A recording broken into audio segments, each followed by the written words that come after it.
Le 16 octobre dernier, nous recevions dans le 18h politique Aymeric Céasso, adjoint au maire de Nantes, conseiller régional, dirigeant du Parti communiste.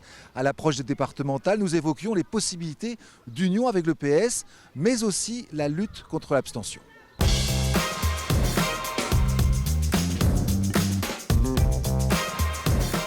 Bonjour à tous et merci d'être avec nous pour le 18h politique. C'est notre rendez-vous hebdomadaire, bien sûr, avec Jean-Michel Naga. Bonjour Jean-Michel. Bonjour. On Bonjour va, à toutes et tous. Comme toute la semaine, faire le tour de l'actu. Exactement, avec notre invité, adjoint au maire de Nantes, conseiller régional et secrétaire départemental du Parti communiste en Loire-Atlantique, Aymeric Céasso. Bonsoir. Bonsoir. On dit Céasso d'ailleurs Céasso, c'est niçois. Et il y en a qui disent Céasso. Bon. Et oui, je sais, j'ai beaucoup de mal dans cette région. On va parler avec vous des salariés de la CEITA, car c'est un dossier que vous suivez de près depuis plusieurs mois pour voir quel est le pouvoir des élus dans ce domaine. Que pouvez-vous faire concrètement pour aider les salariés et éviter, pourquoi pas, la fermeture de leur usine de Carquefou. Mais avant cela, on commence par l'actualité politique de la semaine et les élections départementales et régionales qui approchent. Oui, évidemment, parce que les partis se préparent à ces échéances qui, comme vous le disiez, arrivent très vite. C'est ça, les élections régionales en décembre 2015. Mais avant cela, dès le mois de mars, ce sont les élections départementales 22 et 29 mars, si ça ne bouge pas d'ici là. Le FN a dévoilé sa stratégie cette semaine. La fédération et les militants l'annoncent sur Twitter. 11 binômes de candidatures sont en cours d'investiture. C'est la nouvelle règle, vous savez, pour ces élections départementales, des binômes hommes-femmes pour chaque canton. Le FN est donc en ordre de marche, nous dit le secrétaire départemental adjoint Christian Bouchet. Nous avons commencé à investir. J'ai envoyé cet avant-hier à la Commission nationale d'investiture déjà à peu près un tiers de cantons. Le deuxième tiers devrait suivre d'ici une semaine, 10 jours. Et je pense que nous aurons fini avant la fin de l'année. La parité homme-femme ne nous a pas posé de problème. Cela d'autant plus que la personnalité de Marine Le Pen nous a amené beaucoup d'adhérentes et beaucoup d'adhérentes qui ont envie de s'engager et pour qui ça sera la première occasion de se présenter devant les citoyens. Alors, il n'y a pas que le Front National, le Parti Socialiste aussi est en ordre de marche. C'est ça, l'Union régionale socialiste a annoncé son calendrier. Les candidats des départementales seront désignés par les militants début décembre. Ce sera fin janvier pour les régionales. Christophe Clergeau, que vous voyez sur ces images, premier vice-président de la région, sera candidat à la succession de Jacques Oxiette et il souhaite faire une large union à gauche, une obligation à ses yeux, pour éviter précisément que le Front National n'atteigne le second tour de ces élections régionales. Je regarde, comme tout le monde, les résultats des élections présidentielles, des élections européennes. On voit le Front National à un niveau très élevé. Et au régional, il suffit de faire 10% des votants pour être présent au second tour. Donc je crois que c'est, hélas, une probabilité qui est très forte. Mais si je veux créer une dynamique positive, permettre aux gens d'avoir confiance dans l'avenir, c'est bien pour lutter contre cette montée du Front National, le ramener le plus bas possible. Et si le Front National est absent du deuxième tour de l'élection régionale, ce sera la plus grande victoire que pourront remporter les socialistes et la gauche. Vous partagez ce point de vue, Aymeric Céasso? Le FN va peser dans les prochaines élections? Bien, je crois que ce qui pèse avant tout, c'est l'abstention des hommes et des femmes de gauche que nous devons convaincre, tout simplement. Donc le message de Christophe Clergeau, c'est revenez vers la gauche. N'allez pas vers le Front National et les extrêmes. Mais Christophe Clergeau a un problème à affronter. C'est que le gouvernement qu'il soutient, je crois, est en train de créer des électeurs Front National à l'appel, avec la politique qu'il conduit, qui n'est pas celle pour laquelle ils ont été élus. Ça veut dire que vous ne vous retrouvez pas dans son appel. Il dit qu'il veut rassembler la gauche pour les régionales. Ça veut dire vous... Et les départementales aussi. Et les départementales aussi, bien sûr. Donc ça veut dire les communistes, les Verts, entre autres. Vous serez partant ou pas ? Bien, nous verrons, nous allons discuter, mais en tout état de cause, nous ne participerons pas à un accord qui ne soit pas en dénonciation, en conflit et en confrontation avec l'orientation nationale qui est aujourd'hui celle du gouvernement Valls, qui est en train de détruire, de détricoter tout ce que la gauche a fait dans cette région depuis maintenant 10 ans. Et là, il y a un grand danger qui est devant nous, et il faudra à Christophe Clergeau beaucoup de clarté s'il veut nous rassembler. En tout état de cause, nous préparons des candidats, des listes, des candidatures à toutes ces élections. En même temps, on y reviendra peut-être, mais en même temps, aujourd'hui, vous-même, à la région ou à la mairie de Nantes, vous êtes avec les socialistes dans la majorité. Vous n'êtes pas conseiller municipal d'opposition, si? Absolument, mais vous avez bien entendu ce que je suis en train de vous dire. Le gouvernement Valls est en train de détricoter et de faire peser des contraintes extrêmement graves sur les collectivités locales qu'il convient de combattre. Mais là, on parle du local et de l'existence de votre parti en Loire-Atlantique. Cette union, elle est nécessaire aussi pour votre parti, non ? Mais ce qui est nécessaire, c'est de faire revenir les hommes et les femmes de gauche aux urnes. Et nous voulons y contribuer avant tout. Je vous rappelle qu'au départemental, puisqu'il en est question, nous avons toujours présenté des candidats dans la quasi-totalité des cantons. Donc pour être très concret, l'union n'est pas acquise à gauche pour vous aux prochaines élections? Mais elle n'est pas à l'ordre du jour. Et nous espérons, d'ici les prochaines élections régionales en tout cas, et je vous parlerai peut-être un peu plus longuement de ce que nous ambitionnons pour les départementales, c'est d'éviter la catastrophe annoncée, c'est-à-dire 1 ou 2 régions passées au Front National, 10 à droite. Mais pour ça, il va falloir bouleverser le rapport des forces à gauche. C'est ce à quoi nous nous employons. Alors, autre actualité, cette semaine, le livre de Delphine Batho, l'ex-ministre de l'Environnement. Selon elle, Matignon, à l'époque de Jean-Marc Ayrault, il faut bien le dire, aurait établi à l'époque une liste de journalistes nationaux et locaux aussi, régionaux, en fonction de leur opinion sur Notre-Dame-des-Landes. Ça ne fait pas bien. Ça représente que quelques lignes, finalement, dans le livre qui vient de paraître et qui font bien sûr réagir sur les réseaux sociaux. Je vous donne quelques exemples. Philmed nous dit « Réveillez-vous, on est en 2014, les fichages, ça ne date pas d'hier. Fabien nous explique que l'ex-ministre Delphine Batho semble découvrir le fichage des médias. Quelle naïveté !» Vincent Fouquet, tiens, plus près de nous, dans notre département, membre du MoDem, s'étonne simplement qu'on reparle des fiches. C'est le journaliste Simon Janvier qui est plus précis et évoque un air d'opposant notoire. On s'en souvient de cette affaire des opposants notoires, les fichages de l'opposition municipale. C'était en 2007, juste avant les municipales, par les équipes de Jean-Marc Ayrault. Notre consoeur Dominique Lecoster s'en amuse. Tu crois qu'ils ont listé les journalistes du journal de Mickey? Parce que nous formatons le cerveau des enfants. Plus sérieusement, je précise que Jean-Marc Ayrault a déclaré à nos confrères de France Culture qui n'étaient pas au courant de cette liste. Et Delphine Batho affirme, elle, qu'elle a conservé un exemplaire de cette liste et qu'elle la rendra publique en cas de démenti officiel.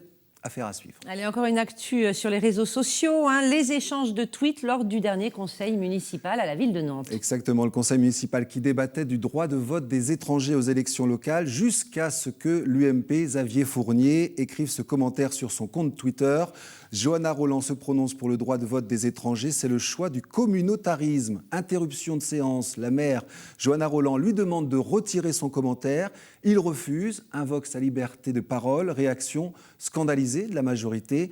David Martineau, l'adjoint à la culture, répond sur Twitter « On flirte avec l'extrême droite, monsieur Xavier Fournier ». Elle est OK, Yasmine Guenaille, réponse de l'intéressé qui, je le rappelle, est élu UDI et membre de l'opposition. Aucun amalgame ne doit être fait. Je suis en parallèle contre le droit de vote des étrangers. Il faut d'abord qu'ils accèdent aux droits civiques. C'est la première fois qu'un événement comme celui-là se passe en conseil municipal et c'est peut-être pas la dernière. Ouais. En un mot, Émeric Siasso, les réseaux sociaux comme ça qui s'immiscent en direct live pendant un conseil municipal, vous trouvez que c'est normal ? Mais je crois que la question n'est pas tout à fait là. Ce que vous n'avez pas précisé, c'est que c'était suite à une intervention de Robin Salcroix, c'est le plus jeune élu de gauche du conseil municipal, qui est un élu communiste, qui a posé la question du droit de vote des étrangers. Moi, je suis heureux que la question du droit de vote des étrangers se soit immiscée au conseil municipal, qu'il prenne la forme. Sur le fond, mais sur la forme. De réseaux sociaux, moi, ça ne me dérange pas, à condition que chacun garde la tête froide et évite les amalgames absolument scandaleux. Mais on sait bien que le jeu de l'UMP est d'aller un peu chercher les voix du Front National en ce moment. Je crois que Xavier Fournier ne s'est pas grandi. Ça peut renvoyer des fois une image bizarre de ces élus qui finalement, y compris Johanna Roland, qui a vu le tweet pendant le conseil, on se dit mais finalement, qu'est-ce qui se passe? Ils sont sur leur smartphone. Il faut se mettre à la place des gens, des citoyens. Tout le monde n'est pas sur Twitter. Il y a peut-être un décalage là. Et bien souvent, le fil du conseil municipal, hashtag Direct Nantes, est souvent suivi quasiment que par les élus. On vit dans une société de l'instant. D'ailleurs, votre profession n'est pas d'exemple de toute critique de ce point de vue-là. La veille, on avait Ouest France Internet qui titrait « La ville achète un faux Jules Verne » pour faire du buzz sur Internet. Donc on vit dans cette société-là. Bon, il faut évidemment fixer un cadre qui soit respectueux des débats. Allez, pour ceux qui ne vous connaissent pas, voici votre carte d'identité, Aymeric Céasso. Vous avez 36 ans, vous êtes rédacteur territorial de profession, membre du Parti communiste, adjoint au maire de Nantes, en charge de la lecture publique et des médiathèques. Vous êtes également conseiller régional, mais aussi secrétaire départemental et membre du Conseil national du PCF. Vous cumulez. Écoutez, on n'a toujours pas la date des élections, c'est un peu dur de se projeter. J'étais censé être élu jusqu'en 2014 au Conseil régional, donc vous voyez bien que parfois il y a des choses qui ne sont pas de notre propre fait. Sinon, oui, je suis un homme engagé et je crois que c'est la place des hommes engagés de participer à des élections, tout simplement. Et avec toutes ces responsabilités, eh bien, vous avez suivi le conflit des salariés de la CEITA depuis ces derniers mois. Vous voyez qu'on trouve du temps pour les urgences sociales. On va parler du conflit de la CEITA, de leur usine qui doit fermer en janvier. 327 emplois sont concernés. C'est un dossier symbolique, emblématique à vos yeux?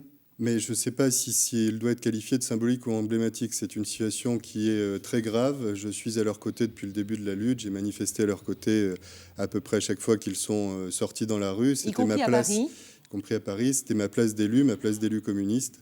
Et voilà, donc la question qui est posée aujourd'hui, et je me rappelle très bien de la première fois que je les ai reçus officiellement pour le conseil régional, un des syndicalistes me disait, si on laisse fermer cette usine, on peut fermer toutes les usines de France. C'est cette question-là qui est posée. Le site est rentable. Vos confrères de France Bleu ont rendu public le rapport du cabinet Projexia qui dit que le site de Nantes est rentable, qu'il n'y a pas de question de compétitivité, qu'il n'y a pas de question de baisse d'activité. Donc c'est le choix le plus cynisme du profit et un licenciement boursier, tout ce qu'il y a de plus honteux. Vous trouvez que vos collègues élus sont nombreux à être à leur côté, comme vous ? Mais je crois que la position des collectivités locales a été très claire depuis le départ. Il y a eu une demi-douzaine de courriers d'adressés contestant les motifs du licenciement, contestant les méthodes de la direction, demandant expressément au ministre du Travail d'agir. De ce point de vue-là, on peut dire que les collectivités ont fait leur job. Après, si vous voulez me faire dire que oui, j'aimerais que nous soyons plus nombreux dans les manifestations, comme il y en a une cet après-midi, oui, je peux vous le dire, je crois que la place des élus de gauche est dans les manifestations de salariés. Ça sert à quoi d'avoir un élu local aux côtés des salariés? Qu'est-ce que ça change concrètement? Eh bien, il faudrait leur demander, mais je crois que ça sert à ce que la position des collectivités locales soit claire. Je crois que quand on vote pour la gauche à une élection locale, c'est pour défendre les ouvriers, c'est pour défendre les emplois, c'est pour défendre les salariés, et que notre place, elle se retrouve tout naturellement à leur côté pour les faire entendre. Et nous avons réussi à entrouvrir la porte du ministère du Travail. Ça a vraiment compté ? Votre intervention des élus locaux Nous avons réussi à entrouvrir cette porte-là. Moi, je remarque que pour l'instant, il est toujours prévu que l'usine ferme. Tant qu'elle est ouverte et qu'il y a des salariés dedans, nous nous battrons pour maintenir l'emploi sur le site à Carquefou. Après, il y a des choses qui ne sont pas de notre responsabilité et je crois que les salariés peuvent le comprendre et que c'est pourquoi moi, j'ai toujours été très bien accueilli à leur côté et que j'ai vécu des moments forts à leur côté et que je continuerai de les vivre. Très franchement, un élu, même un ministre, qu'est-ce qu'on peut faire contre une logique de groupe international comme Eh bien, c'est très simple. J'ai amené ici la proposition de loi que nous avions déposée au Sénat. Vous voyez que ça contre tient... les licenciements boursiers, voilà, c'est ça, ça tient en 2 lignes. Ne peut constituer un motif économique de licenciement. Je passe, mais si dans l'exercice comptable de l'année écoulée, l'entreprise a distribué des dividendes aux actionnaires, l'inspection du travail procède aux vérifications et il y a un autre article sur le remboursement des fonds publics en cas de licenciement. Eh bien, vous voyez qu'avec cette loi, votée par une majorité, rien ne serait arrivé à la CEITA. Et qu'est-ce qui est devenu ce texte? Excusez-moi, Cécile, mais qu'est-ce qui est devenu ce texte? Il a été adopté à un moment donné, et finalement à l'Assemblée nationale. Il avait été voté au Sénat par le groupe communiste et le groupe socialiste. Il n'avait pas rencontré de majorité.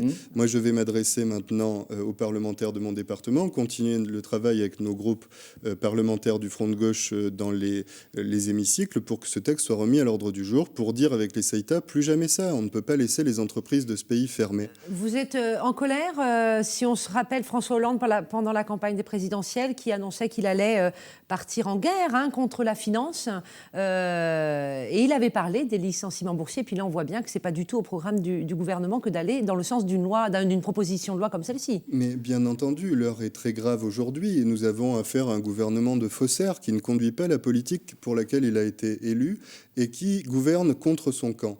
Donc il est urgent maintenant que les hommes et les femmes de gauche se rassemblent, celles et ceux qui avaient fait cette majorité, et disent ce qu'ils attendent de la gauche au pouvoir et se mobilisent. On ne peut pas rester d'aller d'élection en élection, à perdre des électeurs, à voir le Front National progresser. C'est ce que nous voulons faire dans les mois qui viennent. Cette loi, elle prévoit aussi la reprise de sites. Ça pourrait s'appliquer, ça, au site de Carquefou ? Mais là, on est dans une situation particulière, avec une activité particulière, mais ce n'est pas cette loi-là qui promettait.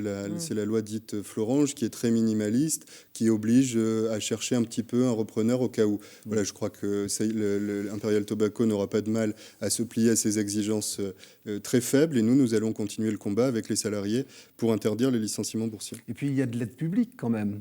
Cette réaction, je me souviens d'avoir vu Christophe Clergeau, premier vice-président de la région, qui disait « Ils ont reçu de l'aide publique, ils n'ont pas le droit de licencier ni de fermer leur usine. » Et je rappelle qu'en 2002, quand la droite est revenue au pouvoir, la première loi qu'ils ont embrochée, c'était la loi communiste de contrôle des fonds publics. Il faut remettre tout ça au goût du jour, évidemment. Aujourd'hui, cette aide publique, on ne peut pas la récupérer.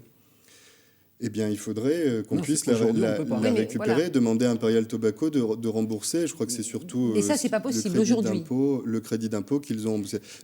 On peut toujours faire rembourser. Nous avons fait rembourser au Conseil régional, avec mon ami Philippe Denis, qui préside la commission de contrôle des fonds publics, 2 entreprises qui n'avaient pas rempli leur contrat. On peut faire rembourser les entreprises. Peut-être, comme il nous reste 1 minute, un retour sur les échéances électorales et ce contexte politique national. On a beaucoup parlé de la crainte de voir remonter le Front National aux prochaines élections. Vous parlez de ce gouvernement qui va finalement contre ses électeurs de gauche. Qu'est-ce que vous proposez concrètement? Jean-Michel le disait tout à l'heure, on a l'impression que le Parti communiste, seul aujourd'hui, il n'existe plus localement. Il existe, il a des élus quand il est en union avec le Parti socialiste. Mais je ne crois pas que ce soit tout à fait exact. D'abord, nous avons réalisé d'excellents résultats au présidentiel, des bons résultats à la législative, et je ne crois pas que nous sommes seuls. Nous allons nous adresser aux hommes et aux femmes qui ont le cœur à gauche, et ils sont nombreux dans le pays, puisque le gouvernement déclare sa flamme au MEDEF et sa flamme à la City. Nous allons déclarer notre flamme à la gauche, et nous allons inonder l'Élysée de pétitions. Et en 10 secondes, sur les départementales, vous serez présent des candidats partout? Nous aurons des candidats dans la quasi-totalité des cantons. C'est ce à quoi nous nous préparons, et nous affronterons la situation politique telle qu'elle se présentera autour d'une campagne pour la défense de la démocratie locale, la démocratie locale avec la réforme territoriale et la lutte pour la dépense publique. Merci beaucoup Aymeric Seasso, merci Jean-Michel. Merci.